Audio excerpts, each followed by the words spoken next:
subscribe belum? Kalau belum,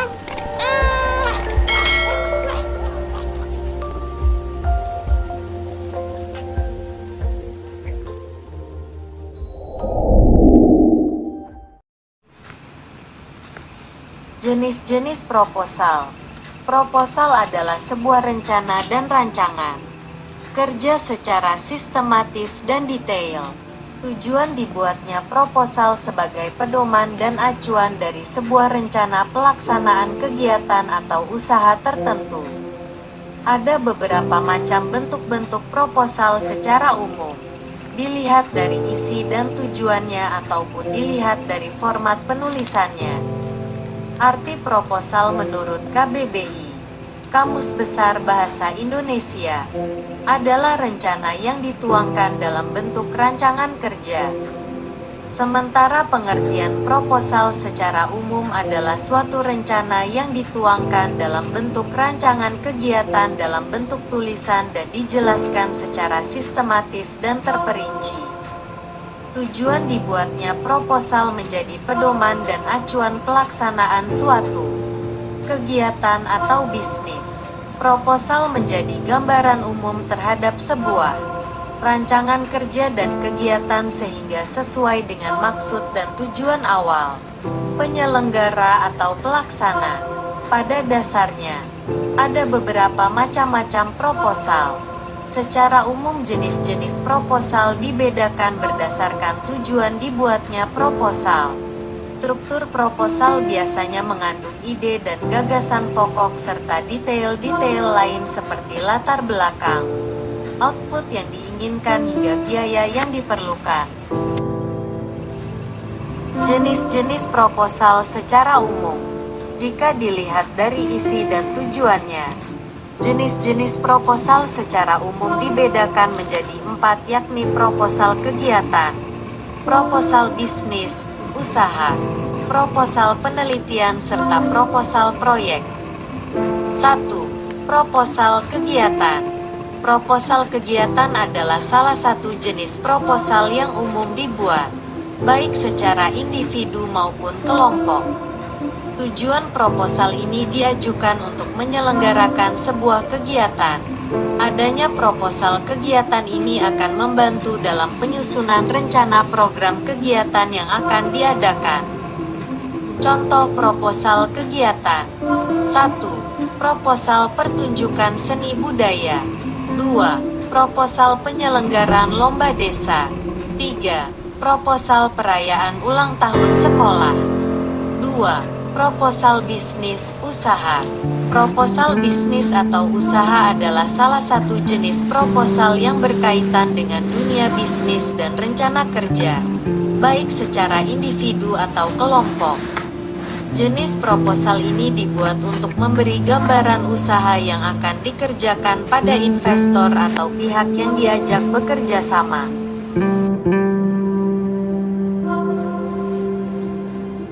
Contoh proposal bisnis usaha. 1. Proposal pendirian tempat usaha. 2. Proposal kerjasama antar perusahaan. 3. Proposal peminjaman dana usaha. 3. Proposal penelitian. Proposal penelitian adalah salah satu jenis proposal yang digunakan dalam bidang akademisi. Jenis proposal penelitian diajukan untuk melakukan riset dan penelitian tentang topik seputar ilmu pengetahuan.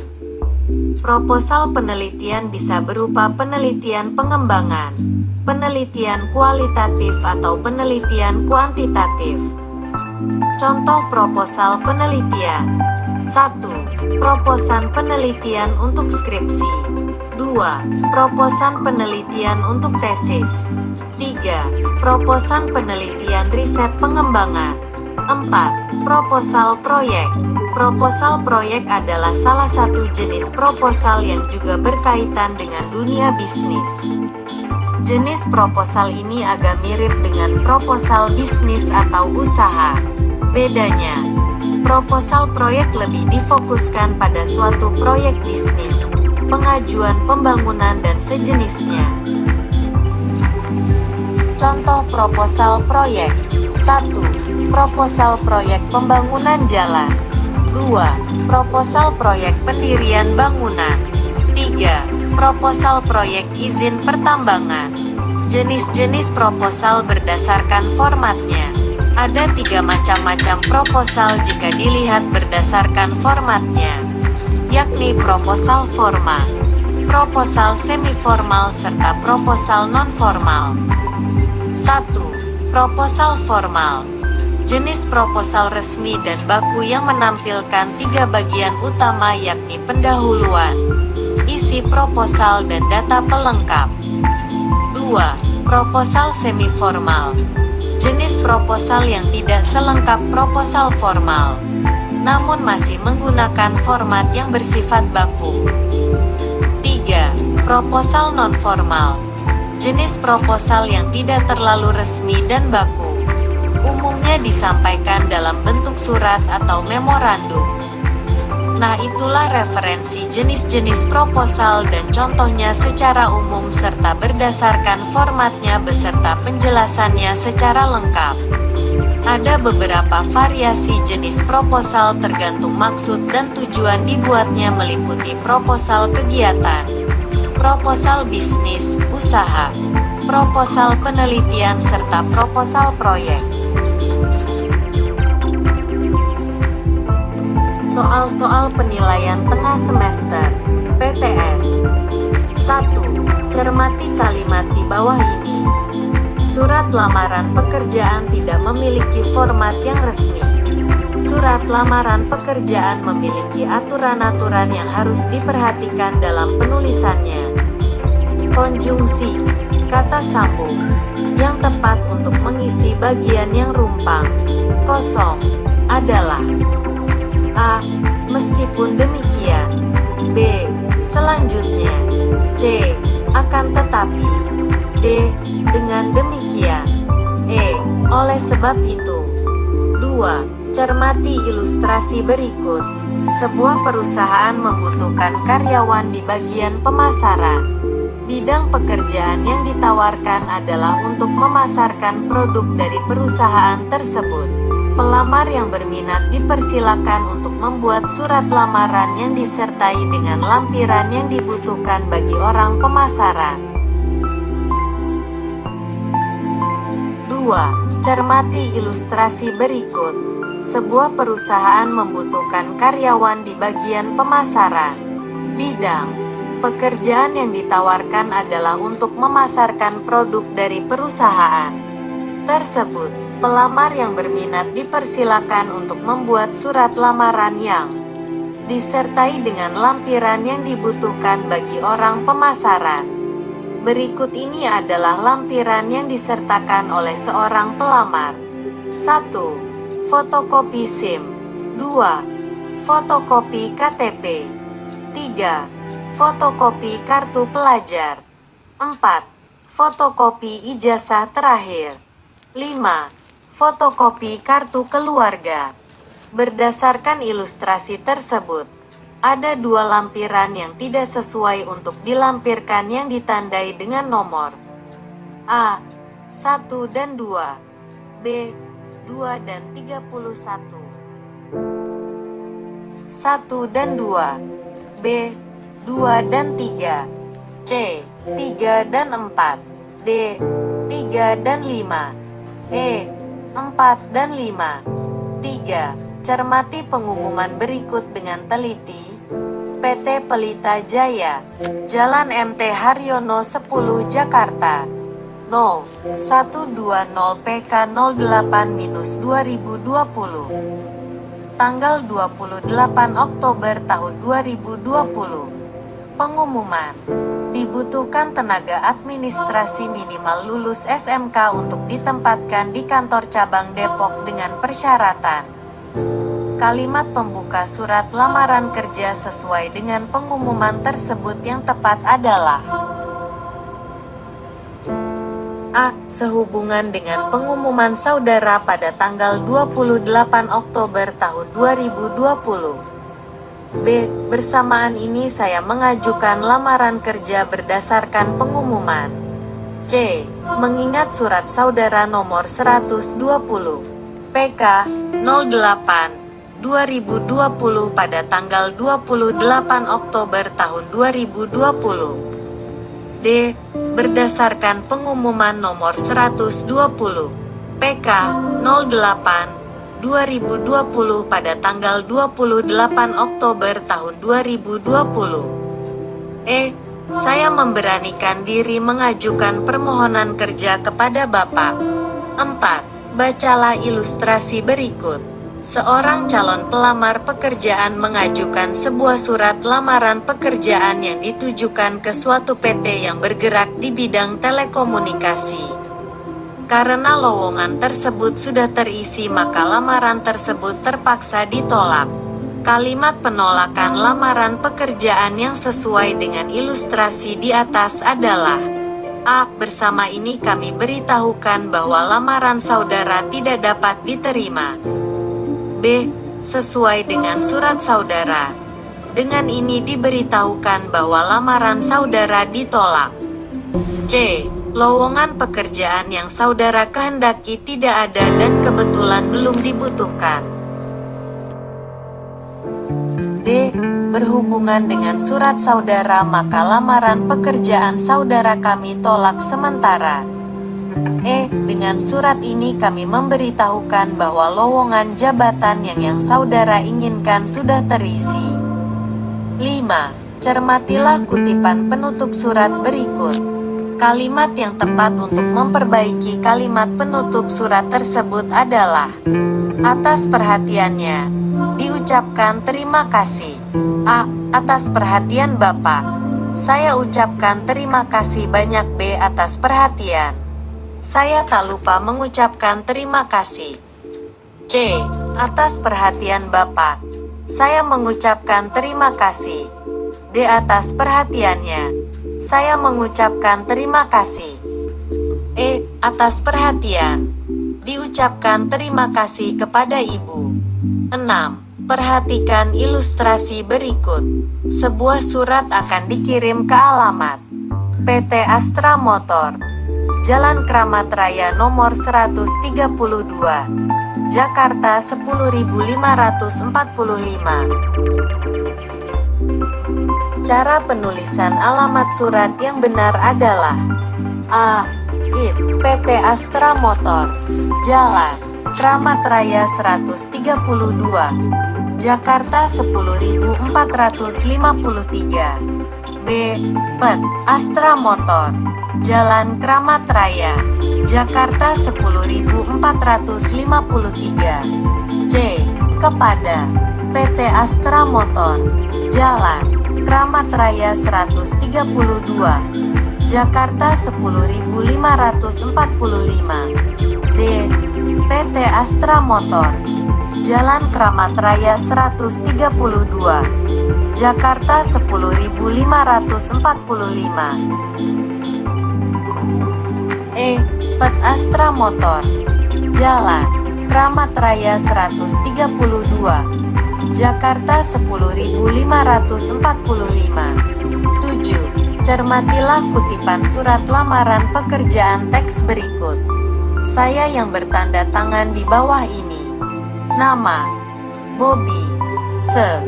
Tempat: tanggal lahir: Sukoharjo, tanggal 20 Agustus tahun 1973. Jenis kelamin laki-laki, agama Islam, pendidikan 5-1 akuntansi.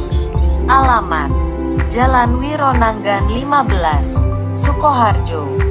Nomor telepon HP 081326446367. Dengan ini menyampaikan permohonan kepada Bapak Ibu agar kiranya dapat diangkat menjadi pegawai di perusahaan yang Bapak Ibu pimpin dengan jabatan sebagai staf keuangan.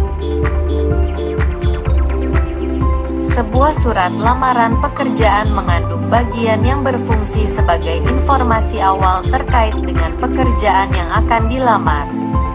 Bagian tersebut merupakan: A.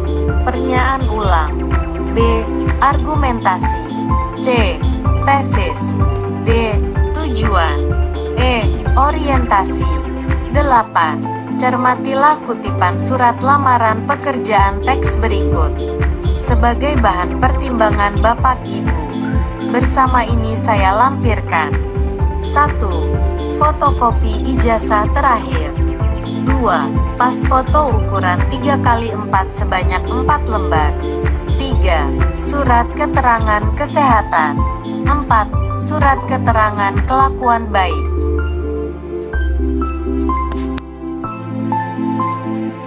Demikian permohonan ini disampaikan. Besar harapan saya kiranya Bapak, Ibu dapat mempertimbangkannya. Sebelum dan sesudahnya saya ucapkan terima kasih. Bagian surat lamaran pekerjaan tersebut adalah: A. Orientasi. B. Pernyataan umum. C. Tujuan. D. Pernyataan ulang. E. Argumentasi. 9. Perhatikan kalimat di bawah ini. Besar harapan saya untuk bisa bergabung dengan perusahaan yang Bapak pimpin. Untuk itu, saya sangat mengharapkan berita dari Bapak. Kalimat di atas merupakan bagian dari: A. Pembuka surat lamaran pekerjaan. B. Penutup surat lamaran pekerjaan. C. Balasan surat lamaran pekerjaan. D. Isi surat lamaran pekerjaan. E. Ucapan terima kasih dari pelamar. 10. Cermatilah struktur surat lamaran kerja berikut. 1. Lampiran.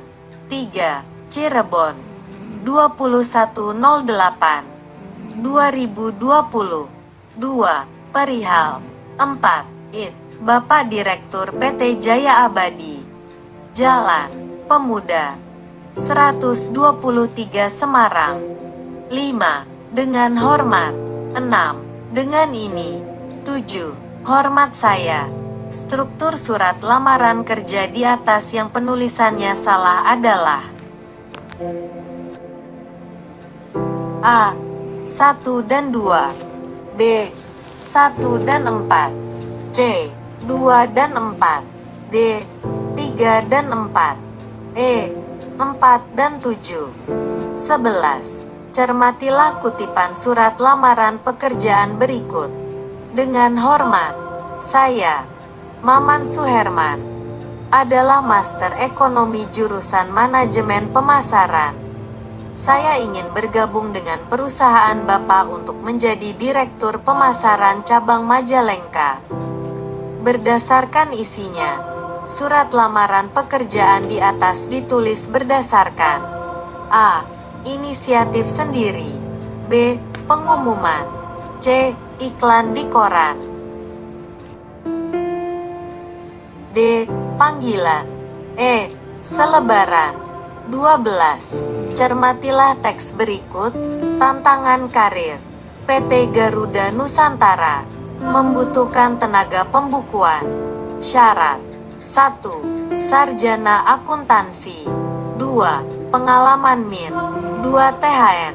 3. Domisili Jakarta. Lamaran ke PT Garuda Nusantara, Jalan Garuda 85 Jakarta Pusat.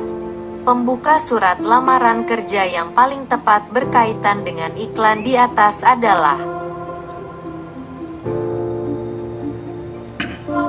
A. Bersama ini saya melamar pekerjaan sesuai dengan yang Bapak iklankan.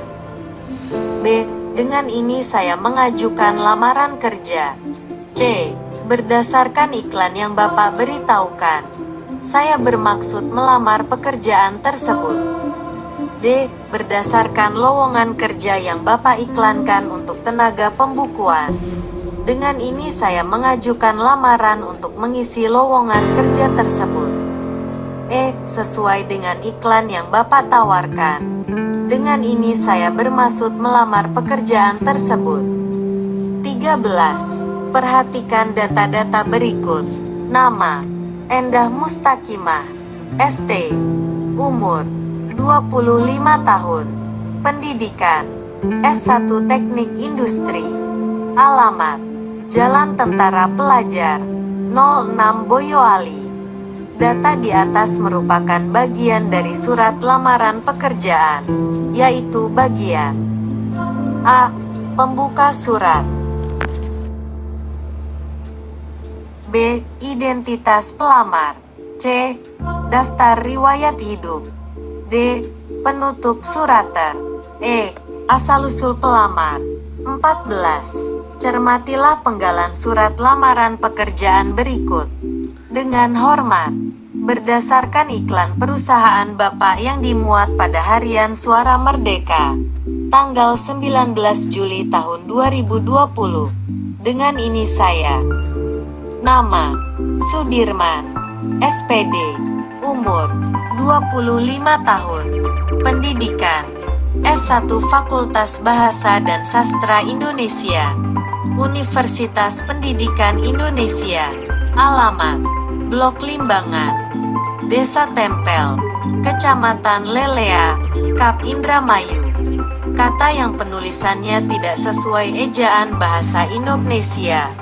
Ebi, pada penggalan surat lamaran pekerjaan di atas adalah A. Kata sapaan. B. Umur. C. Pendidikan. D. Nama.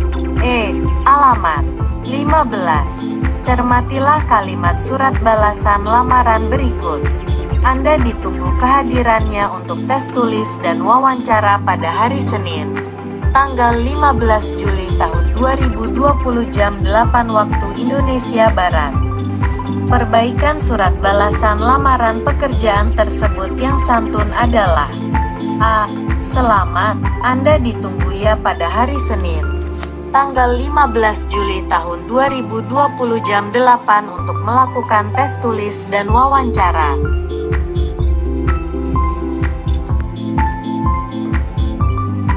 B. Selamat, Anda lulus tes administrasi. Ditunggu kehadirannya pada hari Senin, tanggal 15 Juli tahun 2020 jam 8 untuk melakukan tes tulis dan wawancara. C. Berdasarkan surat lamaran yang saudara kirim, saudara dinyatakan lulus seleksi administrasi. Ditunggu kehadirannya pada hari Senin, tanggal 15 Juli tahun 2020 pukul 8 waktu Indonesia Barat untuk melakukan tes tulis dan wawancara. D. Berdasarkan surat lamaran yang Anda kirim, Anda ditunggu pada hari Senin, tanggal 15 Juli tahun 2020 jam 8 untuk melakukan tes tulis dan wawancara. E. Anda ditunggu pada hari Senin, tanggal 15 Juli tahun 2020 jam 8 untuk melakukan tes tulis dan wawancara. 16. Tujuan meresensi novel adalah A. Memberi informasi kepada halayak akan kehadiran suatu buku. B. Mensugesti halayak agar membaca buku-buku yang lain. C. Memberitahu halayak manfaat dari membaca buku. D. Menyebar kekurangan dari suatu buku. E. Memaksa halayak untuk membaca buku. 17. Judul proposal, kunjungan ke daerah terkena bencana alam.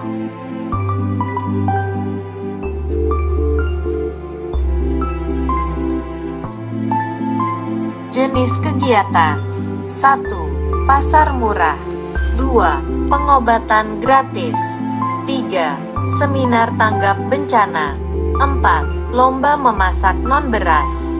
Jenis kegiatan yang sesuai dengan judul proposal di atas ditandai dengan nomor A.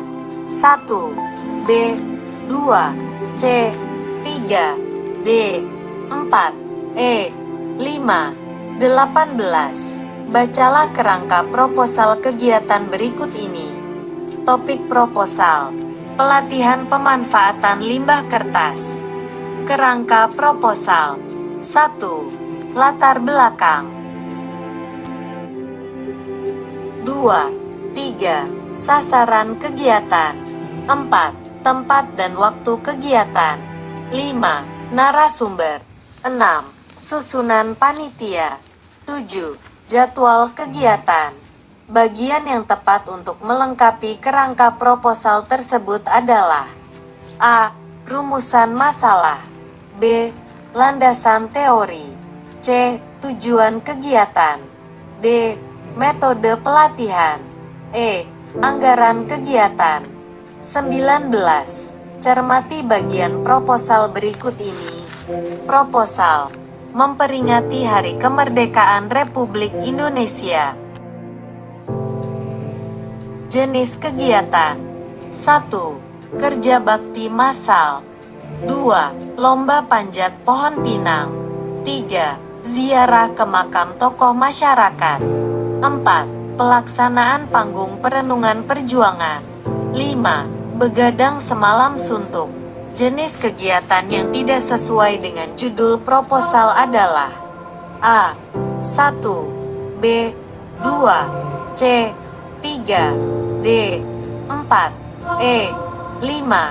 20. Kegiatan latihan dasar-dasar kepemimpinan LDDK akan dilaksanakan pada hari Sabtu, tanggal 10 Januari tahun 2020, jam 15 di aula sekolah. Dalam proposal bagian tersebut dimasukkan ke dalam A. Sarana kegiatan, B. Penyelenggaraan kegiatan, C.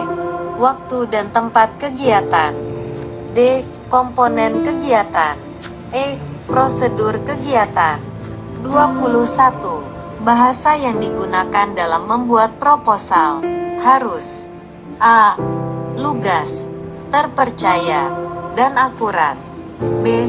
Rahasia, hati-hati dan logis, C. Kritis, akurat, dan mantap, D. Singkat, padat dan jelas, E. Non-formal, minimalis, dan elegan. 22. Yang bukan merupakan bagian penutup proposal adalah A. Lampiran, B. Simpulan, C.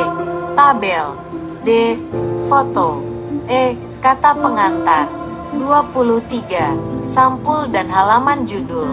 Kata pengantar, ikhtisar, daftar isi dan permohonan pengesahan merupakan bagian A. Isi proposal, B. Pendahuluan proposal, C. Penutup proposal, D. Pengesahan proposal, E. Lampiran proposal. 24. Berdasarkan sifatnya proposal dibagi dua jenis, yaitu A. Formal dan non-formal, B. Formal dan umum, C. Formal dan resmi, D. Non-formal dan umum, E. Umum dan resmi. 25. Tujuan dibuatnya proposal adalah A. Mendapatkan persetujuan dan mendapatkan bantuan, B. Mendapatkan hasil yang maksimal, C. Mendapatkan kaya yang elegan, D. Mendapatkan informasi yang dapat dipercaya, E. Mendapatkan kepercayaan.